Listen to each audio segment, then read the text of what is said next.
Sir. ఇప్పుడున్న ప్రస్తుత ఆర్థిక ఇబ్బందులల్లా ఇద్దరొద్దు ఒకరు ముద్దనుకుంటే మళ్ళీ మీరు ముగ్గురు కావాలంటున్నారు. మరి ఈ ముగ్గురిని పెంచి పోషించే భారం బడనే వద్దనుకున్న వాళ్ళ పరిస్థితి ఏంటిది? ఖచ్చితంగా ముగ్గురు ఉండాల్సిందేనా? అయితే ముగ్గురు ఉండడము, ఆరుగురు ఉండడం, 10 మంది ఉండడము వల్ల నష్టం లేదయ్యా. ఎందుకు నష్టం లేదు అని అంటే పెద్ద కుటుంబాలు పూర్వం ఎవరు ఫెయిల్ అయినారో నాకు చూపెట్టాలి. ఎందుకంటే పెద్ద కుటుంబాలల్లో ఇద్దరు ఓనర్లు పుడతారు, ఇద్దరు డబ్బులు పెట్టుకునే క్యారెక్టర్లు పెడతారు, ఇద్దరు కష్టపడే క్యారెక్టర్లు, ఇద్దరు మేధావులు పుడతారు. పెద్ద కుటుంబాల్లో ముగ్గురికి ఓవరు ఓనర్ పుడతారు, ముగ్గురికి ఓవరు, ప్రతి ముగ్గురికి ఓవరు ఓనర్ వచ్చినప్పుడు ఆస్తులు విచ్చలవిడిగా వచ్చేస్తాయి, డబ్బులు విచ్చలవిడిగా ఉంటాయి. ఆ ఇంట్లో కష్టపడేటోళ్ళు ఉంటారు, మేధావులు ఉంటారు, ఇదంతా ఉంటారు. కాబట్టి పెద్ద కుటుంబాలు ఎప్పుడు ఫెయిల్ కాలేదు. ఇద్దరు ఒకరు అంటేనే దరిద్రంగా ఉంటుంది లైఫ్. మీకు ఇబ్బంది అవుతుందా? ఎవరికి ఇప్పుడు మీరు ముగ్గురు పిల్లల్ని చదివించి ముగ్గురిని ఇంటెలిజెంట్ చేసే చర్య చేయండి. ఒకరికి ఉద్యోగం వస్తుంది, ఒకరికి రాదు, ఒకరికి వచ్చినా నిలకడ చేయలేరు. ఇవన్నీ మీకు అర్థమవుతుంటుంది కానీ కసిగా అవన్నీ ప్రేరేపిస్తారు. ఏమని? నువ్వు చేయి ఉద్యోగం, నువ్వు చేయి. వారికి ఇష్టమే ఉండదు, ఉద్యోగం చేపిస్తారు. ఎంతమంది కుటుంబాలల్లో ఇట్లా ఉన్నారు అనేది అంటే మీరు ప్రశ్నించుకుంటే మీకు దొరికిపోతుంది.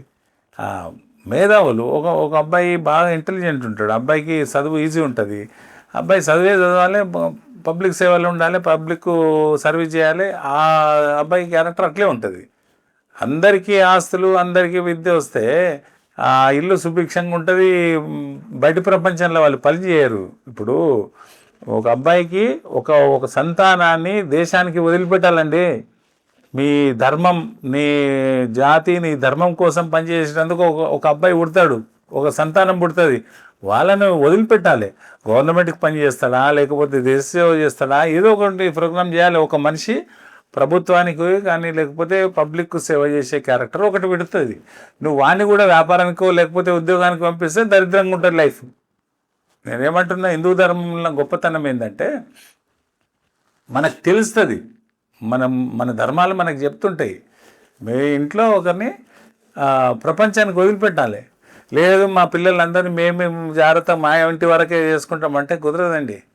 ఇవన్నీ మనం భగవంతుని నిర్ణయంతో పోతే ప్రశాంతమైన జీవితం ఉంటుంది. కాదు మాకు ఇష్టం వచ్చినట్లంటే దరిద్రంగా ఉంటుంది.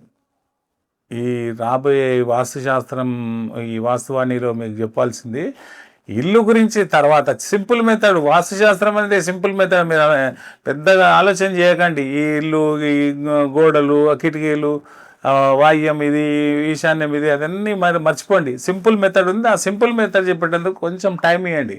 ఎందుకంటే ఆల్రెడీ ఒక ఆయన చెప్తున్నాడు, 2 గుమ్మాలు పెట్టుకోండి సూపర్ ఉంటుంది, 2 గుమ్మాలు పెట్టుకోండి సూపర్ ఉంటుంది. మీతో డబ్బులు లాగుతారనే భయంకు మేము ఆపుతున్నంతే తప్ప, నేనేమో కమర్షియల్ అయ్యి డబ్బులు ఎప్పుడు కూడా నా ఛానల్ సబ్స్క్రైబ్ చేసుకోండి, లేకపోతే నా ఛానల్ చూడండి అని చెప్తాను. మీరు చూస్తే 10 మందికి చెప్పండి, నేను చెప్పే విధానం కరెక్టా రాగానే చెప్పండి. సింపుల్ మెథడ్ వాస్తు శాస్త్రము, ఇల్లు కట్టుకునే శాస్త్రము సింపుల్ మెథడ్. అది ఈజీగా అర్థమవుతుంది, అందరికీ వస్తుంది.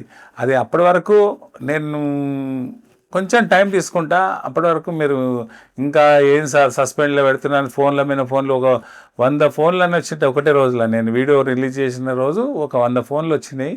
వాళ్ళకందరికి సమాధానం చెప్పిన. మీరు కూడా నాకు క్వశ్చన్ చేస్తే సమాధానం చెప్తా. నేను ఫోన్ చేసిన వాళ్ళు కొంచెం ఇంతవరకు 200-300 ఫోన్లు నేను మాట్లాడింటా.